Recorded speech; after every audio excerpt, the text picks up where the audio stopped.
it's going to be a great game. They are a robust team. They are very physical. They will really test Nigerian lads' ability to perform at the highest level. This is what we are going to face against Cameroon. That's right. This is a worthy audition. Let's go back to the Super Eagles team. Kayode Olarewaju, Elderson Echejile arrived today. Any more addition to the squad? Yeah, I think Ikechukwu Ezenwa left with Tony Bitoye, the media officer, and Salisu Yusuf, and I think they should be in London by now. So that should effectively give Kali Keme some backup.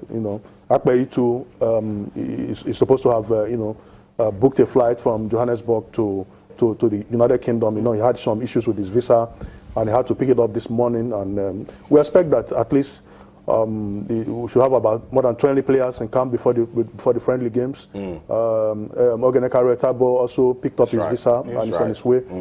There are some problems. Even the Senegalese too have visa issues. About 10 of their players are stranded in Paris as we speak.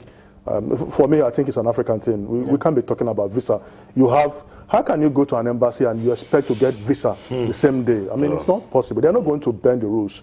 That is an aside. So we hope that by tomorrow we'll have at least 20 players.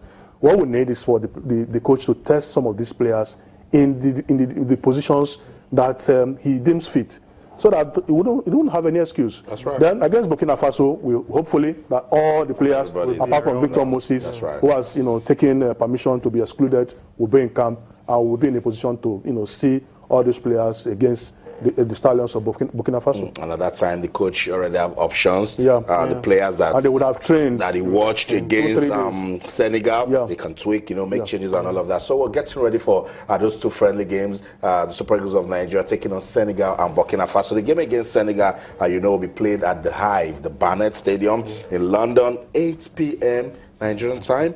8 p.m. Nigerian time. That game will be played. We're waiting. Hopefully, when Tony Bitoye settles down in London, he will be talking to us, giving us more updates.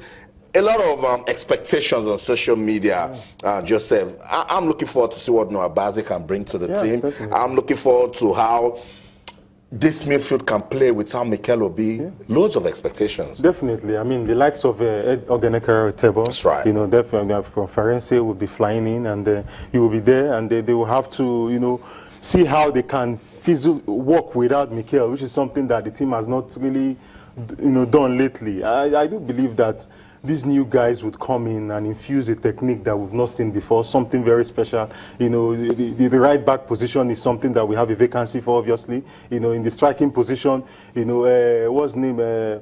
The guy from Watford has not, has proven to us that Odion Gallo that is not the best number 9 that we can possibly get. So Olarewaju would come in with his own mix. We already know him, Isaac Success now. Isaac Success now. So it's going to be a blend of players that we've not seen before, and it will be a delight to see how they would, cope in the absence of these regulars. So that's it. Update from the training camp of the Super Eagles. Only one training session tomorrow, and it's going to be very light before the game is played. You mentioned Mikel Obi, so let's just stay with that, because the moment you mentioned Mikel Obi, social media got active, and fans of the Super Eagles are asking that Mikel Obi not part of this team now. Will it be appropriate to now see him pop up and play the game against Cameroon? Yeah, Mikel is a smart guy. You know what he did? He called the coach a few weeks before the two friendlies to explain to him that he needed to settle in China and all those things. Obviously, my opinion is this: he's like the general, Austin.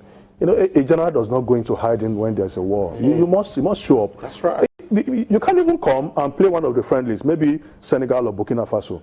If you are still battling to settle down in China, then I mean, you have played in the EPL. I mean, he's like a demigod in China. They literally handed over the captaincy band to him. So the issue of trying to settle down should not be an issue. I think some of these players are just like the case of Victor Moses. They are just trying to select the games they want to play. Victor Moses, we had the issue. You knew what happened. Got a knock against Man United last Monday. He played against Stoke 70 minutes, and he came up with excuses here and there. That's not good enough for the national team. Yes, we don't want these players to be distracted, but somehow you must show commitment. That's right. And that's why Samuel Eto'o feels the likes of Drogba are still icons in Africa because they don't select games.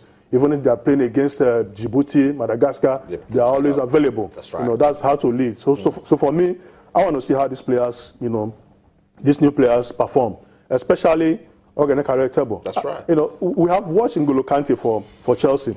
Ogenekaro has that, you know, potential to be like Kante, but the problem he has is that he's frequently injured.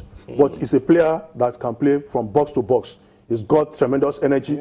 I want to see him how he's going to you know, pair with Wilfred Ndidi, another potentially explosive player. So for me, I have high expectations of this player. A lot of expectations, Joseph, because other persons will say, let's even see Wilfred in the midfield now, because always sitting at the right back, you know, on again or throw. So let's see, position. And to see how natural position. He would even function with Ogehi or Nazi. That's right. You know, because we are up against it, you know, in future against the Cameroonian team, very physical side. So we need to have dominance in the midfield. We need to have defensive midfielders who can hold their own.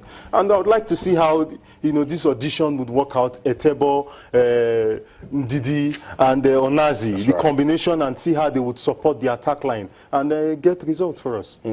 So that's it. We're getting ready for the friendly games between Senegal and Burkina Faso. The Super Eagles of Nigeria at the moment camped in London. That game will be played tomorrow. We're waiting for more updates. We're trying to establish connection with the team, particularly the media officer Toyin Ibitoye, to get more updates. But reactions on social media, we're getting them. You guys are asking questions. What does Ghana hope to achieve with this? It's a friendly game. There might be a lot the coach wants to achieve, but I think what's paramount for him is to see his team play like a team. Yeah, they have to play with a lot of cohesion. And if you look at, I think his worry is that the last two games we played, Zambia and Algeria, we fizzled out in the second half. And if you remember against Algeria, they almost came back in the second half. He had to make some changes, brought in Wilfred Ndidi for Mikel Obi. Then Ahmed Musa came in and got us that you know, crucial third goal, that insurance goal. So second half has always been a problem for him. So he wants to look at how this team perform in the second half against very high-profile oppositions like Senegal and Burkina Faso. That's right, and see if we can get some stability. So that's it for the first part of the show. Taking a look at the Super Eagles and their preparations for the friendly game. We'll take a breather now. When we come back, we'll establish connection with London and talk about the MPFL rescheduled games. Don't go anywhere. Stay.